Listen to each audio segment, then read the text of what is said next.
arrinta golaha wakiilada waxaan ka leenahay arrintaasi arrin annaga noo taallay xukuumad ahaan maaha waxay u taallay aqal gaara wuu isdoortay annagu wax faragelinaana kumaansanay golu dhaqan buu leeyahay waa xildhibaano siman codkoodu siman yihiin doorasho fiican oo nadiifa oo sumcad weyn Soomaaliland u keentay baa aqalka ka dhacday warbaahintoo dhan baa laga daawaday dunidoo dhan baa laga daawaday afar arrimood baa golaha ka dhacay shan arrimood baa golaha ka dhacay oo taariikhi ah anigu waxaan ahaan jiray xildhibaan muddo badan golayaashu waxay leeyihiin dagaal way dislaayaan waxay leeyihiin codkay isku qabtaan waxay leeyihiin muran waxay leeyihiin jaafaajire ma keeno kaliya waa dunida baa la isku yiraahdaa hadii la doono kuwa ingiriiska ka dhacdaa golahaasi doorashada ugu nadiifsan badnayd baa ka dhacday intaas baa soo taagnaa golay la kala dooranayo muxuu ahaa shi gudoono ayaa soo taagnaa waxa dhacday oo anu ka mid ahaa 96kii iyadoo gudoomiyihii golaha wakiilada Axmed Cabdi Xaabsada fadhiyo in nin iska kacay xildhibaan oo aqalkayga ka midii ilaahay uu naxariistay kuwa iga hooseeya oo nin kale oo iga hooseeya ilaahay uu naxariistay uu yiri war wixii ogol in Axmed Cabdi Xaabsada la rido gacanta taaga deena qaar bay iska taagay daqalbadii waa fadhina waa am protocol nidaam sharci looma marin hadii gudoomiyaha la riday ama la dooranayo waa la nidaamka loo maro wixii ogol Cabdiraxmaan Baydani uu gacanta taaga dhowr iyo 30 mudanaanu kaga dhaqaaqnay dhowr iyo 20 mudane ayaa la farroogay oo la muqulay gudoomiyuhu wuxuu noqday Baydani Axmed Cabdi Xaabsada iyo tiimkayga la socday oo anigu kamid ahay la banaanka noo tuuray oo Axmed Siiraaye kamid yahay oo Maxamed Nuur Saalax Fagari kamid yahay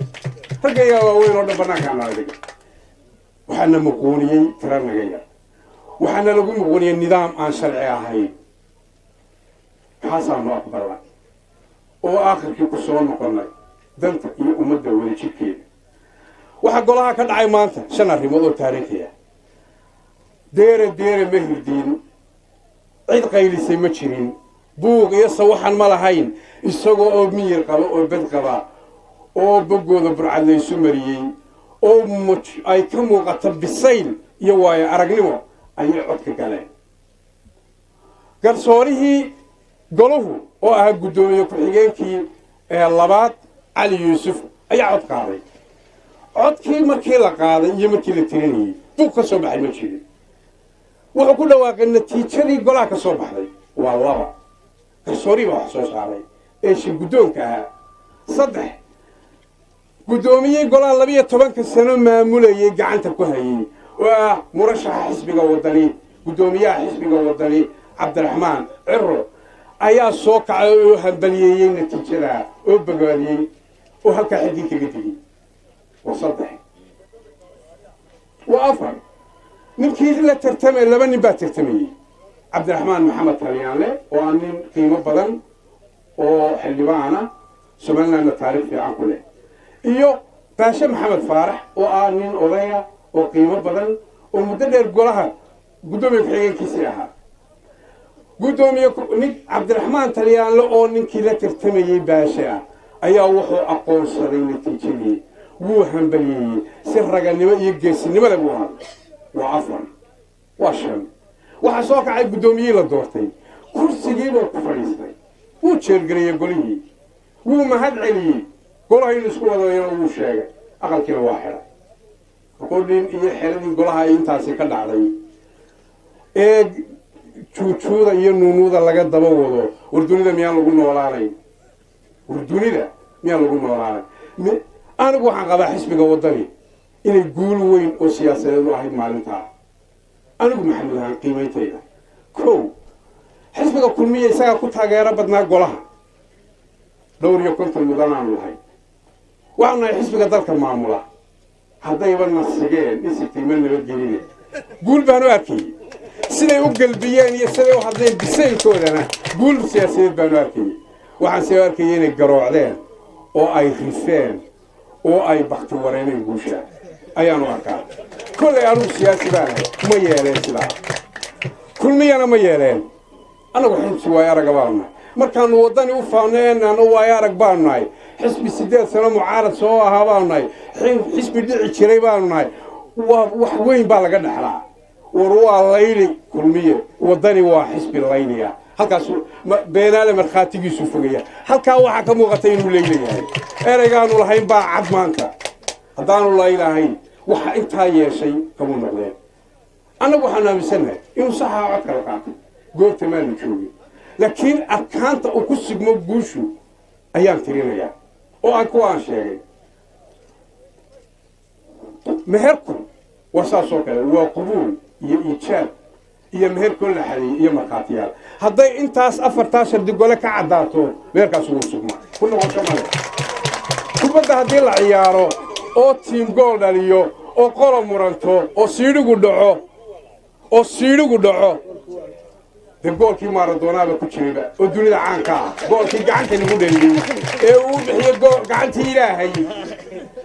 kamaradii baa dib loo daawaday xataa waxaa caddaatay inuu gacan ahaa koobkii argentiin baa qaatay war dunidu nidaam bay habdhaqan baa dunidu leedahay waxaan leeyahay dee muranku wuxuu ekaa markii codka la qaadayay iyo sawaxanka iyo jaafaajinka iyo adimada la jiida maanta waa khalad siyaasi baa leh haybadda maxkamadda dastuuriga in la durana maaha iyadoo dalku uu qarka u saarayay doorasho waxaan xildhibaan rayta la qabaa waa ballaysun xun waa sumcadda somaliland meel lagaga dhaxayo waxay muujinaysaa ninka taa diiday berita natiijo ka qadhaadhna inaanu qaadan karin shacbiga somalilandna wuu arkayaa xoog iyo cududna iskuma muquunin karno waxaynu nahay ilmaadeer siman saaxiibayaal baynu nahay waynu tartabaynaa marka laydinka adkaatana waxaanu leenahay qaata guuldarrada haddaa naga adkaataan waa qaadanaynaa waa dalka u tudha golahana laba guddoomiye male hal guddoomiye male guddoomiyuhusuna waa baashe maxamed faarax annaguna xukuumaddii dalka maamulaysa kaasaanu aqoonsanahay nin labaadoo sheegan karaana waa dembi in la qasana waa dembi guddoomiyaha golaha wakiiladu waa baashe maxamed faarax hadday wax kala tirsanayaan iyo hadday isu caqli celinayaan iyo hadday boogahooda dhayanayaan xaqiiqa gool weyne maxkamadda dastuuriga waxaan aaminsanahay go-aan saxa bay qaadata war arrintu waa arrin dastuuriya dacwad dastuuriya ma ahayn dacwad idaariyana ma ahayn labadaa dacwadood bay maxkamadda dastuuriga qaataa inaysan weynena u geeyo warbal nuur maxalow ma labadaasu bay qaataa mid saddexaad ma qaado waa go-aan gole arrintani procedure leh xeerka golaha wakiiladu wuxuu jidaynayaa haddii codkoo la qaadayo buuq soo baxo natiijada waa lagu noqonayaa mar haddii la tiriyo habdhaqanka golayaasha dunidoo dhami dib iguma noqotay waxaan leeyahay war ka daaya ajarfijaynta sumcadda iyo haymadda qaranka iyo doorashooyinka aynu u xasuulduubanahay aynu u muuqanno ummad bisil oo tartamaysa markay wax kala heshana isu tanaasuli kartaa dalkan tala wadaag iyo tanaasul iyo dulqaad baa lagu soo dhisay waar xeerkaa ha jebinina baanu leenahay waa waxaynu wax ku soo noqonnay ummaddaa ina arkaysa waa layna wada daawanayaa shacbiga somalilan iyo bulshada caalamkana haniya jebinina baan leeyahay aad iyo aad ba umahadsantihiin asalaamu calaykum waraxmatullahi wabarakaatu